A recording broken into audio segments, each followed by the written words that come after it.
So let's all welcome Mary Weaver on Eagle Mineral Springs. Mary? This is wonderful to see so many of you here and new faces. And at lunchtime, people were saying, how did you know about this place? Well, this gray hair has been around for a while. I went there with my mom and dad a long time ago. Now, I have a program for you about the springs and about the early pioneers, but I'm going to read something to you first because we're going to have a little experiment while I'm talking.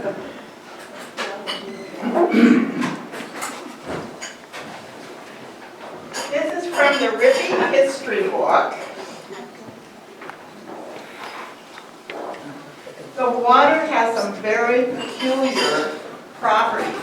If an egg is broken into the water when it is taken from the well, the egg will congeal at the same as if it were put into boiling water. It will also make very good tea or coffee. And then in another section where I was reading, it said it would take the hull off of nut meat. So we're going to have a little experiment first.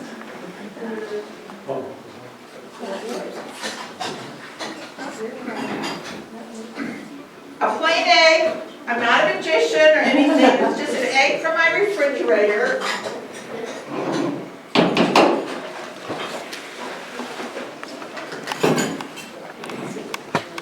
This is a walnut that I picked up when I was down at Eagle Mineral Springs looking for things. And this is some tea.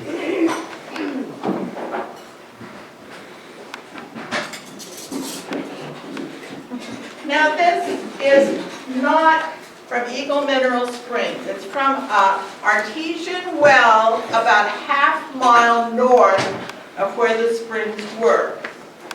I had help getting this, and I'll tell you about that later. And it just smells terrible. Don't drink it. So while I'm talking to you, we're going to see what happens.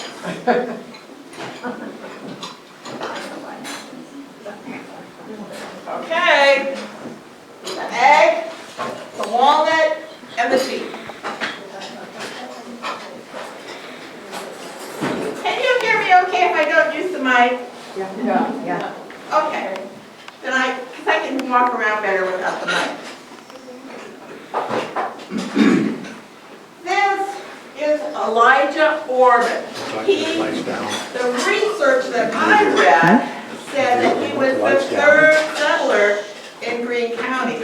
Now there are going to be a lot of people. Mary, do you want the lights up or down? Okay, Elijah came to Greene County in 1852. He came in a covered wagon pulled by oxen, and the first winter they were here, they didn't have a log cabin built.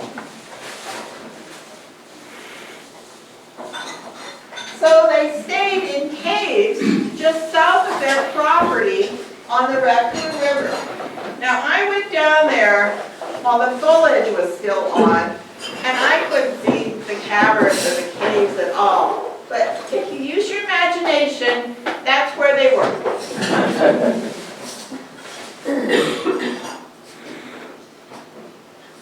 Now this is going to be a little harder to see, but this is Dallas, Boone County, and this is Dallas County. And this is where the first house was for the Orman family.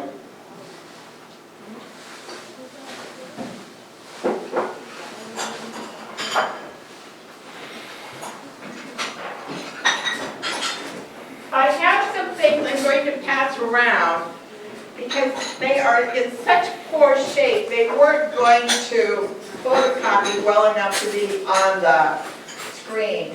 But it's going to give you a little bit more background.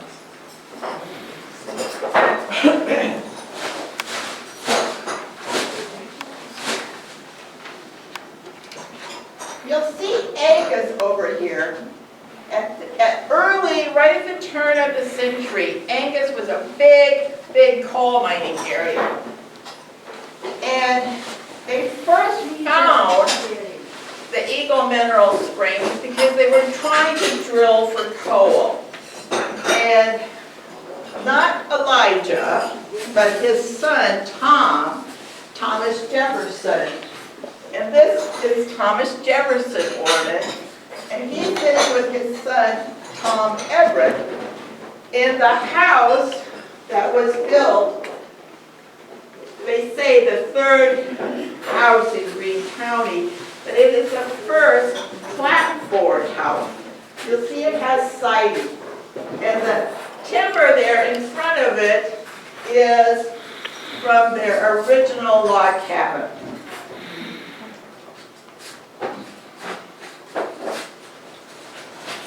This area was considered a postal stop, as the stagecoach came from Adel and Des Moines area to Jefferson. They had postal stops always on the east side of the Raccoon River. This was Paducah. I haven't found a map that has Paducah on it, but there were what they called Pierce's Point, which was near Minburn, Alton, which was a little bit north of the current town of Cary, Paducah, which is here, then Old Rippy, and then on to Jefferson.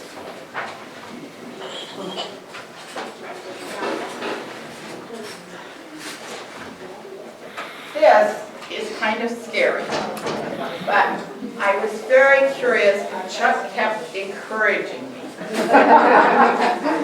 We think this is where the Eagle Mineral Springs was.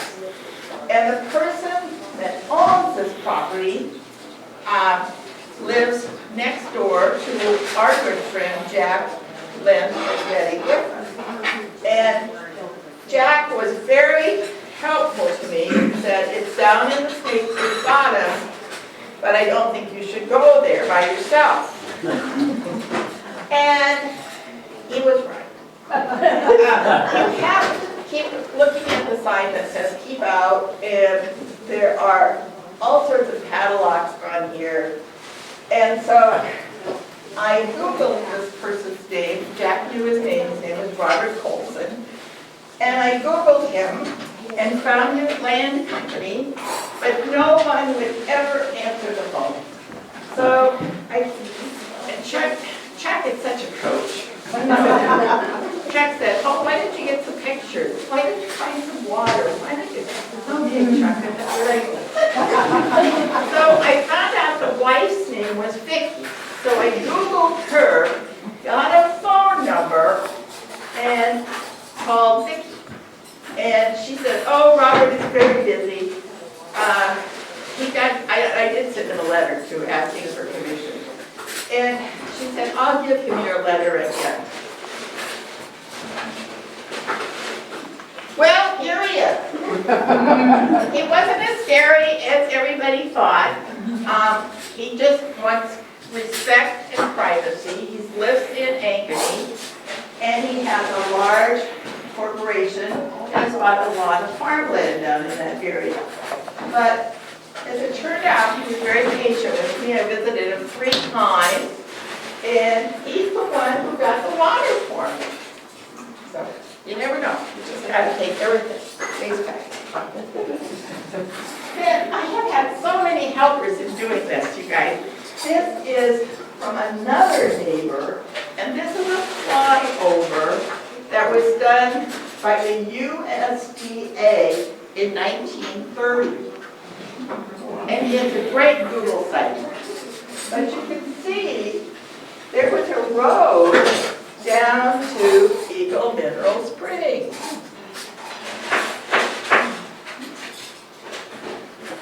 Same thing true for 1940. Now here's the Raccoon River, and the spring is just right at the edge of going to the Raccoon River.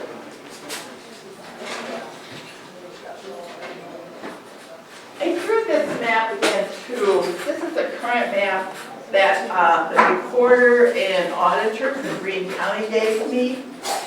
And it shows our GPS system. And you can see the, honestly, the crops growing and the names of the people that owners have been inserted.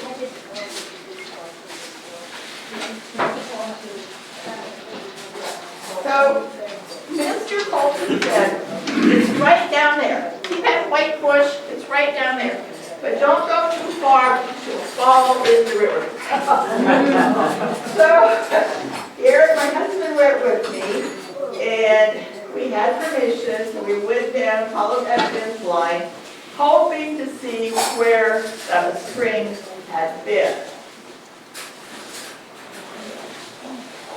Here's the state creek, just before it goes into the Raccoon River.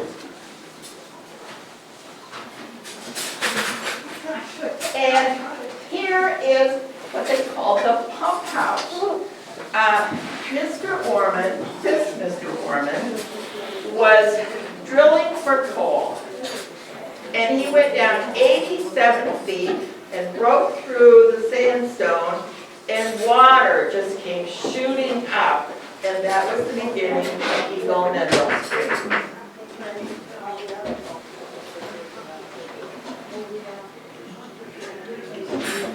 Now, I don't know if I just wanted so desperately to find it, or if this might be real. But we kept walking. We didn't go in the river, we didn't go in State Creek. But there was a little hollow and a little dip in the soil and in the ground for probably about a 10-foot square area. And here was a pillar that was laying on the ground. So I'd like to think that was the well house. That was the pump house.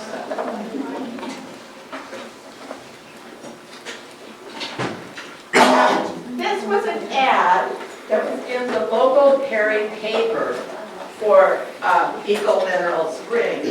It's very difficult to read, but you have to bring your own container, or if you didn't have one, they would sell you one. And it was 15 cents a quart. As you look at it, there's magnesium, sodium, other minerals. And when I did a little bit of research on what a normal water analysis would be like, it was heavily laden with magnesium. Magnesium in your body tends to relax your muscles. So I think that's probably why people felt so good after they drank the water. It's also a laxative. That's right. For those of you who didn't hear, Steve said it's also a laxative. Okay, this was kind of fun. We had permission from Mr. Colson to go walk down the fence line and go into the barn and take some pictures. But we had been there just about 30 seconds, and this pickup came roaring in, and we were already in the barn, and this kid, he was probably 40. He said, "What's going on here?" And I said, "Well, your dad said we should look around." And he said, "Oh, okay." So we were in the barn. Went back to the barn. This is the north side of the barn. And this is a very old picture, but it is the same barn. I had a historian that was a neighbor tell me it was this barn that she remembers being built. And it was an advertisement for a clothing store in Cary. So they were very entrepreneurial.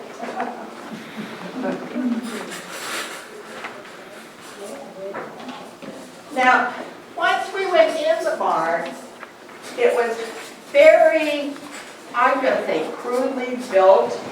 It was large timbers, just hewn out places where they would fit them together.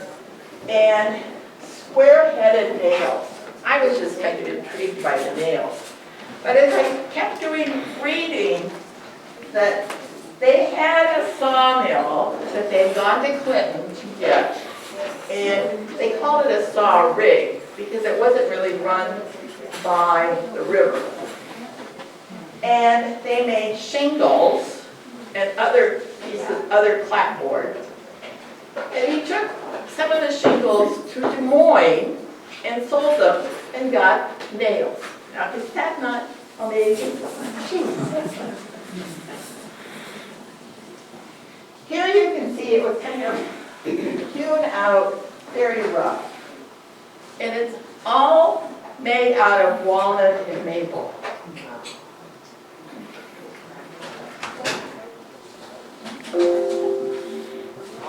Now, one of the really neat stories, I think, is I was talking to the person that gave me the aerial maps or gave me that site. He said, you should talk to my mom. She's 87, but her memory is really good. So she and I had a wonderful conversation, and she said, you know, in that barn, Jesse James hid his horses.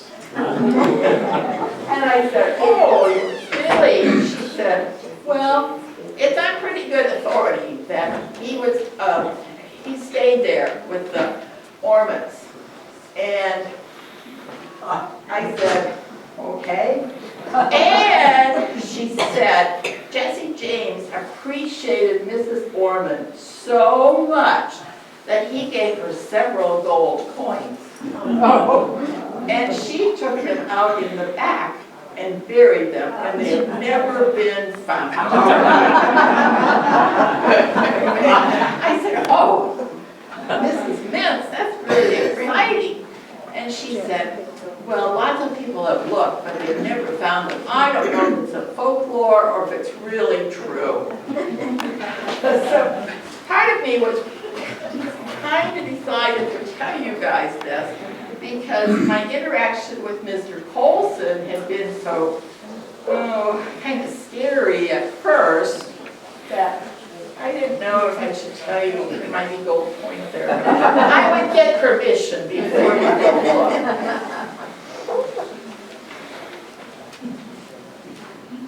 Okay, let's turn the lights back up and check our experiments.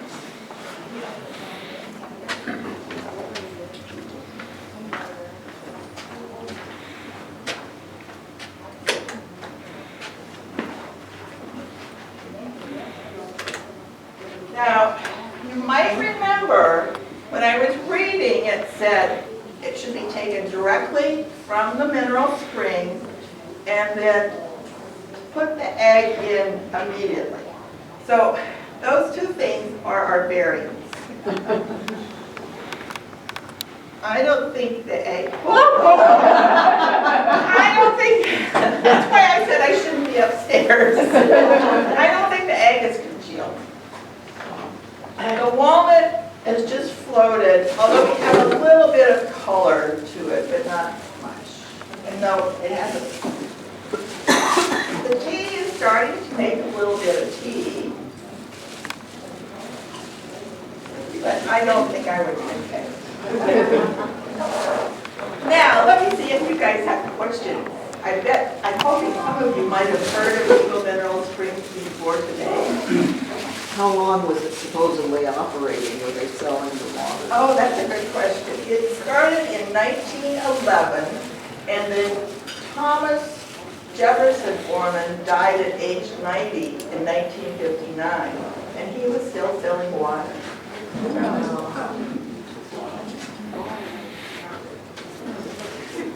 Ted? How many buildings were there? Do you know? Well, when you're doing the research, it says that they made the house, the original house, and kind of a side house, as well as a church and a school. So there were several.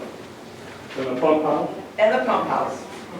The pump house was about what they call 40 rods south of the house and along that Snake Creek bottoms. And I had to look up Anybody know what a rod is? You guys are probably smarter than me. 6.5 feet. Yay, you're the winners. Which is about 1/8 of a mile. When I was visiting with Mr. Colson, and he got a little bit more warmed up to me, he said, this Pony Express went through here. And I thought, ooh, I don't think so, but I didn't want to argue with him because he was being nice to me. But the stagecoach did go through there. Anybody want to hazard a guess at how much it costs a mile to ride on the stagecoach? Nickel?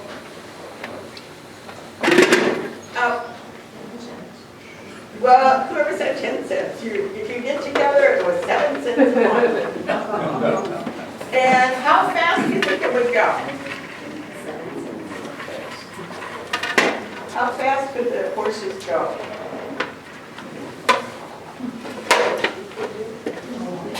20. 5? 20? 5. 4? Who said 4? Good job. Are you gonna have horses? You know that? No. Okay. The other thing I might share is that when I think about them living in that hole or in that cave, in that cavern that first winter, she was 30, he was 32, and she was 27, and they had 3 kids. And I think, I don't even like to go camping anymore with my grandchildren because it is so difficult. How can you imagine living in a cave in the winter with 3 kids? Wow, this is amazing. You wouldn't be on the phone.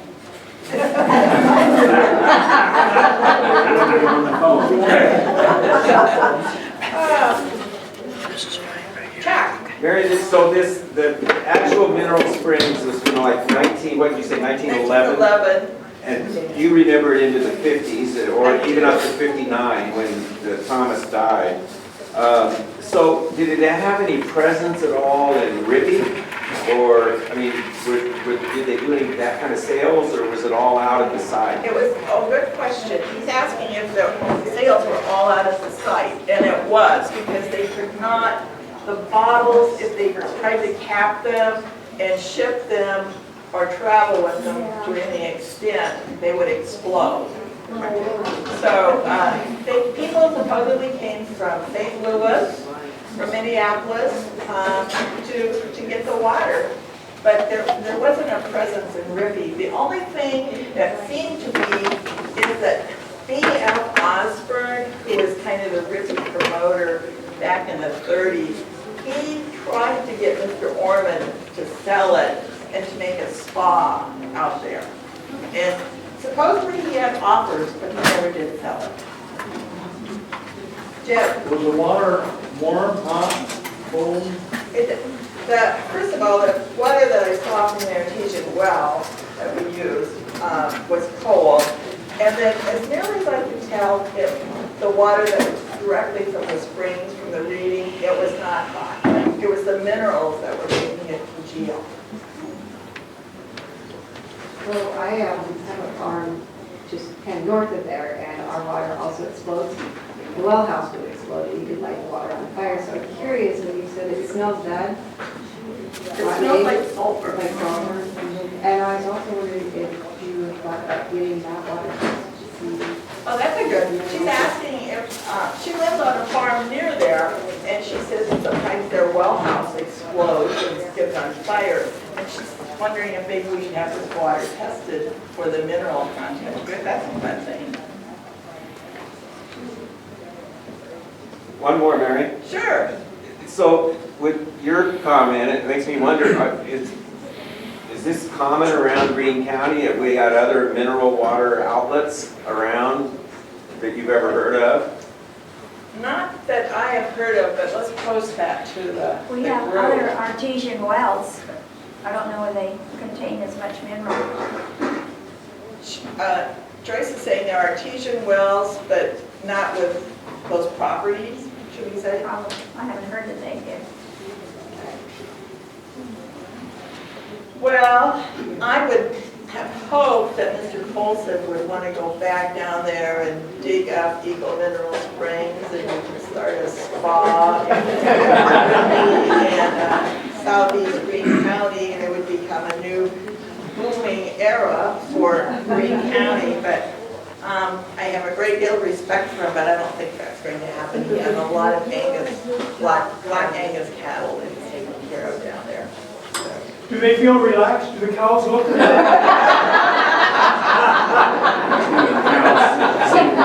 Very good. Back here.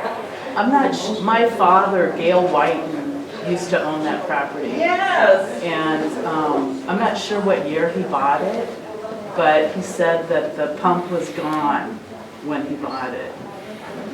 So, That's where I met him. Every time that I met with Mr. Colvin, we started at the farm where your dad had the farm, where the silos are. yeah.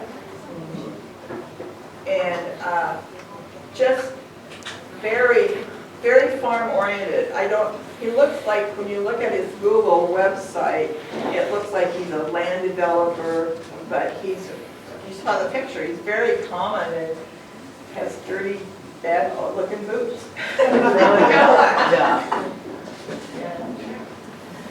Oh, you guys, thanks for your interest. Well, every time I started to think I was getting a closure, because we've been planning this program for almost 2 years, then I would pull another string and something else would pop up. Mrs. Mintz just was such a treasure to talk to about walking down with her dad before it was Eagle Mineral Springs and picking watercress. It was a real swampy area. And she said it was out in the timber, there were huge tall trees, it was very peaceful. And I asked her to come with me today to share particularly the story about Jesse James hiding his horses there. But she didn't feel that well enough that she could do that. She says she's hard for her to get around. But I did make arrangements to go and tape her and videotape her, so we'll have some of this on record. Okay, people, thank you, thank you.